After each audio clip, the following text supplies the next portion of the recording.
സാറേ, ഗ്രീൻലാൻഡ് വിട്ടു നൽകണമെന്ന് ട്രംപ് ആവശ്യപ്പെട്ടപ്പോൾ വലിയ വിവാദം ഉണ്ടാക്കിയ രാജ്യമാണ് ഡെൻമാർക്ക്. അതേ രാജ്യം തന്നെ ഇപ്പോൾ അമേരിക്കയ്ക്ക് ഒരു എയർബേസ് അല്ലെങ്കിൽ ഒരു സൈനിക താവളമൊക്കെ നൽകാൻ പോകുന്നു കേൾക്കുന്നുണ്ടല്ലോ. ഒരു എയർബേസ് അല്ല, മൊത്തം വ്യോമതാവളങ്ങൾ അമേരിക്കയ്ക്ക് തുറന്നു കൊടുക്കാൻ ഇന്നലെ ഡെൻമാർക്ക് പാർലമെൻറ്റ് നിയമം പാസ്സാക്കി. വലിയ ഭൂരിപക്ഷത്തോടു കൂടി ആണ് നിയമം പാസ്സാക്കിയത്. 94-11 വോട്ട്. അത്രയും ഭൂരിപക്ഷത്തിൽ 11 പേരെ അതിനെ എതിർത്തിട്ടുള്ളൂ പാർലമെൻറ്റിൽ. അപ്പോൾ ഇപ്പോൾ അവിടുത്തെ ഫ്രെഡറിക് രാജാവ് ഇത് ഒപ്പിടുമല്ലോ. രാജാവ് പറഞ്ഞിട്ട് ചെയ്യുന്നതാണല്ലോ. പാർലമെൻറ്റ് നിയമം കൊണ്ടുപോകും, അതിൽ രാജാവ് ഒപ്പിടുന്നതോടുകൂടി അത് നടക്കും. അപ്പോൾ ഇത് പരമാധികാരം അടിയറ വെച്ചെന്ന് വിമർശകർ ആരോപിക്കുന്നുണ്ട് ഇപ്പം തന്നെ. കാരണം മുമ്പുണ്ടായിരുന്ന ഒരു സൈനിക കരാർ വിപുലമാക്കുകയാണ് ചെയ്തിരിക്കുന്നത്. 2023 ബൈഡൻ്റെ കാലത്തൊരു കരാറ്, സൈനിക സഹകരണ കരാർ ഉണ്ടായിരുന്നു. ഇപ്പോൾ അമേരിക്കൻ സേനയ്ക്ക് ഡെൻമാർക്കിൻ്റെ സകല വ്യോമതാവളങ്ങളിലും അവർക്ക് വന്ന് ഉപയോഗിക്കാം. അങ്ങനെയുള്ള വ്യോമതാവള നഗരങ്ങളിൽ അമേരിക്കയുടെ നിയമമായിരിക്കും അമേരിക്കൻ സൈനികർക്ക് ബാധകം. ഡെൻമാർക്കിൻ്റെ നിയമമല്ല. അപ്പോൾ അവരുടെ വിചാരണ തുടങ്ങിയ കാര്യങ്ങളൊക്കെ അമേരിക്കയെ നടത്തൂ എന്നർത്ഥം. എന്ന് പറഞ്ഞാൽ വന്നിട്ട് സ്വതന്ത്രമായി അവർക്ക് വിഹരിക്കാം. പിന്നെ നേരത്തെ ഗ്രീൻലാൻഡ് ട്രംപ് വാങ്ങാൻ ചോദിച്ചിരുന്നില്ലേ, അത് ഈ അപൂർവ മൂലകങ്ങൾ, റയർ എർത്ത്സ് മൂലകങ്ങൾ ധാരാളം ഉള്ള സ്ഥലമാണ് ഗ്രീൻലാൻഡ്. ഇനിയിപ്പോൾ ന്യൂ ഓയിൽ എന്ന് പറയുന്നത് അതാണല്ലോ, ഈ അപൂർവ മൂലകങ്ങൾ. അത് ലോകത്ത് 69% അത്തരം സ്ഥലങ്ങളൊക്കെ പാട്ടത്തിനെടുത്തിരിക്കുന്നത് ചൈനയാണ്. അപ്പോൾ ഇനി അമേരിക്കയ്ക്ക് വേണം എന്നുള്ളത് കൊണ്ട് കൂടിയാണ് ഈ ഗ്രീൻലാൻഡ് ചോദിച്ചിരിക്കുന്നത്. ഗ്രീൻലാൻഡ് അത്യാവശ്യം സ്വയംഭരണ നിയമമൊക്കെ ഉള്ളൊരു സ്ഥലമാണ്. ഗ്രീൻലാൻഡ് തന്നെ സ്വാതന്ത്ര്യം വേണം എന്ന് ആവശ്യപ്പെടുന്നൊരു ദ്വീപാണ്, ഡെൻമാർക്കിൻ്റെ കയ്യിലിരിക്കുകയാണെങ്കിലും.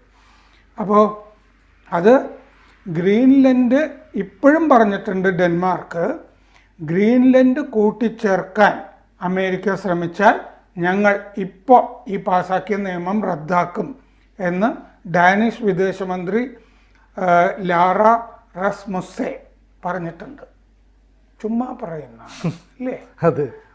കാരണം ഡെൻമാർക്ക് മൊത്തം അമേരിക്കൻ സേനയ്ക്ക് തുറന്നു കൊടുക്കുന്ന നിയമമാണ് പാസ്സാക്കിയിരിക്കുന്നത്.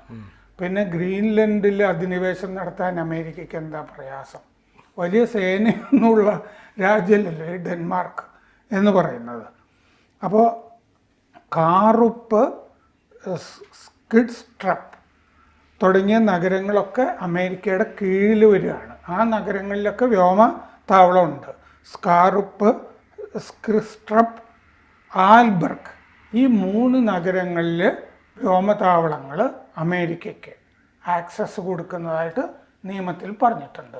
ആ 3 നഗരങ്ങളിലും അമേരിക്കക്കാർക്ക് അമേരിക്കയുടെ നിയമമായിരിക്കും എന്നും പറഞ്ഞിട്ടുണ്ട്. ഇത് അമേരിക്കൻ ഭടന്മാർക്ക് അതായത് ഡാനിഷ് ഡെൻമാർക്കിലെ പൗരന്മാർക്ക് മേൽ ആ നഗരങ്ങളിൽ നിയന്ത്രണവും ഉണ്ടാവും.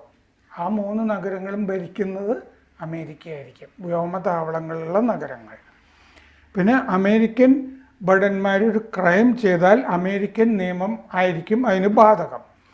ഡെൻമാർക്കിൽ നിന്ന് അമേരിക്കയ്ക്ക് ഇഷ്ടമുള്ള സ്ഥലത്തേക്ക് സൈനിക നടപടികൾ നടത്താം. യൂറോപ്പിന് പുറത്ത് വേണമെന്നുണ്ടെങ്കിൽ അവിടെയും നടത്താം. പിന്നെ ഈ സ്ഥലങ്ങളിലൊക്കെ ആയുധ സംഭരണികൾ പണിയാം, ആയുധം സംഭരിക്കാം, സൈനികരെ അയക്കാം. പിന്നെ മെയിൻ്റനൻസ് ഇല്ലേ, ആയുധം തുടങ്ങിയ സംഭവം, കപ്പലോ വിമാനോ ഇങ്ങനത്തെ കേന്ദ്രങ്ങൾ തുറക്കാം, പരിശീലനം കൊടുക്കാം. പിന്നെ ഇങ്ങനത്തെ കാര്യങ്ങളൊക്കെ അവർക്ക് ചെയ്യാം. ഇത് ഡെൻമാർക്കിൻ്റെ ഭരണഘടനയ്ക്ക് വിരുദ്ധമാണ് എന്ന് പ്രതിപക്ഷം പറയുന്നുണ്ട്. കാരണം എന്താണെന്ന് വെച്ചാൽ ഇവിടെ നിന്ന് യുക്രൈനിലേക്കും വേണമെങ്കിൽ പട്ടാളത്തിനെ അയക്കാം. ഡെൻമാർക്കിൽ നിന്ന് വ്യോമതാവളങ്ങൾ കിട്ടുന്നു ഇല്ലേ, സൈന്യത്തിന് സ്വതന്ത്ര വിഹാരമാകാം, അവിടെ നിന്ന് യുക്രൈൻ പോലെ എവിടെ വേണമെങ്കിലും പോകാം യൂറോപ്പിൽ. പൊതുവെ റഷ്യക്കും ചൈനയ്ക്കും എതിരായ ഒരു താവളമായിട്ട് ആണ് ഇതിനെ കരുതുന്നത്. യൂറോപ്പിൽ വലിയ സന്നാഹവും കൂട്ടാം. ഗ്രീൻലാൻഡിലെ ഈ താവളം അമേരിക്കയ്ക്കും കാനഡയ്ക്കും ഈ സൈന്യത്തിന് വളരെ അത്യാവശ്യം കൂടിയാണ് എന്ന് പറഞ്ഞിരുന്നു. ഗ്രീൻലാൻഡ് ഒരു ദ്വീപാണല്ലോ. ദ്വീപ് ഇപ്പോൾ ഡിഗോ ഗാർഷ്യ പോലെ ഒരു ദ്വീപ് ഒരു താവളമായിട്ട് കിട്ടുന്നതാണല്ലോ രഹസ്യം സൂക്ഷിക്കാൻ നല്ലത്, പുറത്ത് ആരറിയാനാണ്. അപ്പോൾ ഇത്തരം ദ്വീപുകളിൽ വലിയ താല്പര്യമുണ്ട്. ഗ്രീൻലൻഡിൽ അങ്ങനെ 2 ലക്ഷ്യങ്ങളുണ്ട്. അപൂർവ മൂലകങ്ങളും ഈ ദ്വീപ് സൈനിക താവളമാക്കുക എന്നുള്ളത്. റഷ്യക്കും ചൈനയ്ക്കും എതിരെ ആണ് ഈ ഡെൻമാർക്കിൽ നിന്നുള്ള നീക്കങ്ങൾ എന്നാണ് കാണുന്നത്. ഗ്രീൻലൻഡിൽ സെൽഫ് ഗവൺമെൻറ് ആക്ട് 2009 ബാധകമാക്കിയിരുന്നു. എന്ന് പറഞ്ഞാൽ സ്വയംഭരണ നിയമം അവിടെ 2009 മുതൽ ഉണ്ട്. പക്ഷെ ഡെൻമാർക്കിൻ്റെ ഭരണത്തിലാണ് ഒരു സെമി ഈ അർദ്ധ സ്വയംഭരണ പ്രദേശമാണ്, ദ്വീപാണ് ഗ്രീൻലൻഡ്. അവിടുത്തെ പ്രധാനമന്ത്രിയൊക്കെ ഉണ്ട്. സാർ, ഈ ഗ്രീൻലൻഡ് ഇപ്പം ട്രംപ് അധികാരത്തിലേറി ഉടനെ ഞങ്ങൾ പിടിക്കും അല്ലെങ്കിൽ ഞങ്ങൾ പൈസ കൊടുത്ത് വാങ്ങും എന്നൊക്കെ പറഞ്ഞു. അന്ന് ഡെൻമാർക്ക് ലോകത്തിന് മുമ്പിൽ പറഞ്ഞു ഞങ്ങൾക്ക് അങ്ങനെ ആരുടെയും ഔദാര്യം വേണ്ട, ഞങ്ങളെ പൈസ കൊടുത്ത് വിലയ്ക്ക് വാങ്ങാനൊന്നും പറ്റില്ല എന്ന് പറഞ്ഞു. അതേ ഡെൻമാർക്കാണ് ഇപ്പോൾ അമേരിക്കയ്ക്ക് സൈനിക താവളത്തിനായിട്ട് എല്ലാം തുറന്നു വെച്ചു കൊടുക്കുന്നത്. അങ്ങനെ തുറന്നു വെച്ചു കൊടുക്കുക എന്ന് പറഞ്ഞാൽ അമേരിക്കയുടെ മുമ്പിൽ ഡെൻമാർക്ക് ഒരു കീഴടങ്ങൽ നടത്തി എന്ന് തന്നെയല്ലേ മനസ്സിലാക്കേണ്ടത്? എല്ലാ തരത്തിലും. എന്താണെന്ന് വെച്ച് കഴിഞ്ഞാൽ ഈ ഡെൻമാർക്കിൽ ഈ 2ാം ലോക യുദ്ധകാലത്തൊക്കെ ഓരോ സ്ഥലത്ത് പോയി പട്ടാളം ഇറങ്ങുന്ന പോലെയാണല്ലോ ഇനി ഇറങ്ങാൻ പോകുന്നത്. 3 താവളങ്ങളിൽ എന്ന് പറഞ്ഞാൽ അത്രയും വിമാനങ്ങളും ഇല്ലേ, എല്ലാം ബോംബറുകളും എല്ലാം അതിൻ്റെ അകത്ത് വരും, അത്രയും സൈനികർ വരും. പിന്നെ ഡെൻമാർക്കിൽ നിന്ന് ഗ്രീൻലൻഡ് കീഴടക്കാൻ വളരെ എളുപ്പമല്ലേ. ഒരു അധിനിവേശത്തിന് വാതിലുകൾ മുഴുവൻ തുറന്നു കൊടുത്തിരിക്കുന്നു എന്നല്ലേ ഇതിൽ നിന്ന് മനസ്സിലാക്കേണ്ടത്. കാൽക്കീഴിലോട്ട് കൊണ്ട് വെച്ചു കൊടുക്കുന്നു. ഡെൻമാർക്ക് ആദ്യം നമുക്ക് തോന്നുക ഗ്രീൻലൻഡ് അധിനിവേശം ഒഴിവാക്കാൻ, ഗ്രീൻലൻഡ് വിട്ടുകൊടുക്കാതിരിക്കാൻ ഇങ്ങനൊരു നിയമം പാസ്സാക്കി. ഇവിടെ വന്നോ അത് ഞങ്ങൾ തരില്ല, ഞങ്ങൾക്ക് അതുകൊണ്ട് ആവശ്യമുണ്ട് എന്ന് പറഞ്ഞാണോ എന്ന് തോന്നും. പക്ഷെ ഡെൻമാർക്കിൽ വന്നു കഴിഞ്ഞ് ഡെൻമാർക്കിൽ മുഴുവൻ സ്വാധീനം ചെലുത്തുക, സൈന്യത്തിനെ തന്നെ കീഴിലാക്കുക, ഭരണം പ്രത്യേകിച്ച് 3 നഗരങ്ങളിൽ അമേരിക്ക നടത്തുക എന്നുള്ളതൊക്കെ വന്നു കഴിഞ്ഞാൽ നമുക്കിനി അമേരിക്കയ്ക്ക് ഇനി ഗ്രീൻലാൻഡ് പ്രത്യേകിച്ച് എന്തിനാണ് എന്ന് ചോദിക്കാവുന്ന അവസ്ഥയല്ലേ വരുന്നത്. ശരിക്കും പറയാം അമേരിക്കയുടെ ഇപ്പം ഫൈറ്റർ വിമാനങ്ങൾ അല്ലെങ്കിൽ അവരുടെ ആയുധങ്ങളൊക്കെ മെയിൻ്റനൻസ് നടത്താനുള്ള സൗകര്യം കൊടുക്കുന്നു, ഒപ്പം ട്രെയിനിങ് നടത്താനുള്ള സൗകര്യം കൊടുക്കും. അപ്പോൾ ശരിക്കും പറഞ്ഞാൽ അമേരിക്കൻ രാജ്യമാണ് ഡെൻമാർക്ക് എന്ന രീതിയിൽ അവർക്ക് പ്രവർത്തിക്കാനുള്ള ഒരു അനുമതി കൊടുക്കുന്നു എന്നല്ലേ എൻ്റെ അർത്ഥം? അവിടുത്തെ നിയമമാണ് അമേരിക്കക്കാർക്ക്, അമേരിക്കയുടെ നിയമമാണ് അമേരിക്കക്കാർക്ക് എന്നുകൂടി ഈ പാർലമെൻറ്റ് പാസ്സാക്കിയ നിയമത്തിൽ എഴുതി വെച്ചിരിക്കുന്നു.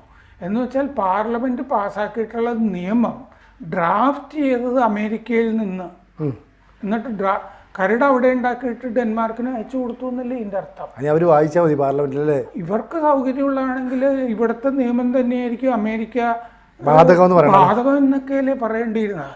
അവിടെ നിന്ന് എഴുതി കൊടുത്തിട്ടുള്ള ഒരു സംഗതി ഇവിടെ പാസ്സാക്കിയിരിക്കുന്നു അമേരിക്കയിൽ. ആ രീതിയിലാണ് ഇത് അപ്രതീക്ഷിതമായിട്ട് വന്നിരിക്കുന്നതാണ്.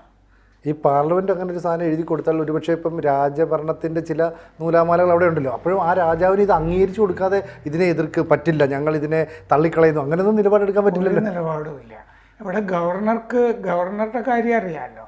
അതായത് നിയമസഭ പാസ്സാക്കിയിട്ട് ഒരു നിയമം ബില്ല് ഗവർണർ ഒപ്പിടുമ്പോഴാണ് നിയമമാകുന്നത്. ബില്ല് അയച്ചു കൊടുത്തു കഴിഞ്ഞാൽ ഗവർണർ ഒരു തവണ തിരിച്ചയക്കും എന്നിരിക്കട്ടെ. ഇപ്പം RNDB തിരിച്ചയക്കുന്നില്ലേ തമിഴ്നാട്ടിലുമൊക്കെ. തിരിച്ചയച്ചിട്ട് രണ്ടാമത് ഇത് അയച്ചു കൊടുത്തു കഴിഞ്ഞാൽ ഗവർണർ സാധാരണഗതിയിൽ ഒപ്പിടും. ഇവിടെ രാജാവ് തിരിച്ചയച്ചതായിട്ടൊന്നും ചരിത്രമില്ല. ജനാധിപത്യം വന്നു കഴിഞ്ഞല്ലോ. പിന്നെ ഈ ഇവിടെ ചെയ്യുന്ന പോലെ ബ്രിട്ടൻ്റെയൊക്കെ ആധിപത്യത്തിൽ നിന്ന സ്ഥലങ്ങളിൽ ഈ രാജാവിനെ ഒരു അവശേഷിപ്പ് ഇല്ലേ, ഒരു മൂർത്തിയായിട്ട് ഇങ്ങനെ നിർത്തുന്നതാണ് ഈ രാജാവിനെ ഒന്ന് ബഹുമാനിക്കാൻ വേണ്ടി. അത്രയേ ഉള്ളൂ. ചിലപ്പോൾ കാണുമ്പോഴൊക്കെ മുണ്ടഴിച്ചിടുന്നല്ലാതെ ഇതിൽ വലിയ കഥയൊന്നുമില്ല ഇതിൻ്റെ അകത്ത്. അങ്ങോട്ട് കൊടുക്കുമ്പോൾ ഒപ്പിടും. കാരണം ഒപ്പിട്ടില്ലെങ്കിൽ അങ്ങേര് ജീവിച്ചു പോകണമെന്നുണ്ടെങ്കിൽ പാർലമെന്റ് പാസ്സാക്കി ബജറ്റിൽ ഉൾപ്പെടുത്തിയ കാശ് വേണം. അത് കിട്ടാതെ വരും. അതെ, വർഷത്തിൽ ഇത്രയും തുക എന്ന് പറഞ്ഞാൽ പണ്ട് തിരുവിതാംകൂറിലൊക്കെ രാജാക്കന്മാർക്ക് ഇങ്ങനെ ബ്രിട്ടൻ ബജറ്റ് പാസ്സാക്കിയിട്ട് ആണ് കൊടുത്തുകൊണ്ടിരുന്നത്. പിന്നെ ഈ ലക്ഷ്മി രഘുനന്ദൻ്റെ ഒരു പുസ്തകമുണ്ട്, ഈ അവർ ബാംഗ്ലൂർ ശാഖയിൽ പെട്ടതാണ്, സത്യം മുഴുവൻ വിളിച്ചു പറയുന്ന ആ പുസ്തകം ഞാൻ വായിച്ചതാണ്. അതിൽ വർഷത്തേക്ക് ഇത്ര എന്ന് നിശ്ചയിച്ചിട്ടുണ്ട് ബ്രിട്ടൻ, തിരുവിതാംകൂർ രാജകുടുംബത്തിന് ഇത്ര രൂപ ബജറ്റ്. അത് കഴിഞ്ഞ് ഈ ആർക്കെങ്കിലും ഉപനയനമൊക്കെ ഇല്ലേ, പൂണൂലിടല്, തരണ്ട് കല്യാണം എന്നൊക്കെ പറയുമ്പോൾ അപ്പോൾ പിന്നെയും കത്ത് എഴുതും, ഇങ്ങനെയുണ്ട് കുറച്ചുകൂടെ പൈസ കൂടി വേണം എന്നൊക്കെ പറഞ്ഞിട്ട്. അങ്ങനെയാണ് പണം അനുവദിക്കുന്നത്, അങ്ങനെയാണ് അനുവദിച്ചുകൊണ്ടിരുന്നത്. പുറത്ത് നിൽക്കുമ്പോൾ ആളുകൾ ഇതെന്തോ മഹത്തായ സംഭവമാണെന്ന് കരുതുന്നല്ലാതെ ഒരു തരം അടിമത്തം ആണ് എല്ലാ സ്ഥലത്തും ഉള്ളത്. ഇങ്ങനെ ഒരു ആലങ്കാരിക പദവിയായിട്ട് ബ്രിട്ടനിലുള്ളതുപോലെ ഇങ്ങനെ നിലനിന്ന് പോവുകയാണ്. കാശ് ചെലവുണ്ട് അങ്ങനെ നിലനിർത്തുന്നതിന്, എന്നാലും അങ്ങനെയാണ്. പ്രധാനപ്പെട്ട പ്രശ്നം മൊത്തത്തിൽ ഡെൻമാർക്ക് അമേരിക്കയുടെ ഒരു ഉപഗ്രഹ രാജ്യമായിട്ട് മാറിയിരിക്കുന്നു. കൂടുതൽ വാർത്തകളും വിശേഷങ്ങളും നിങ്ങളിലേക്ക് എത്താൻ ABC മലയാളം സബ്സ്ക്രൈബ് ചെയ്യുക, ബെൽ ബട്ടണും അമർത്തുക.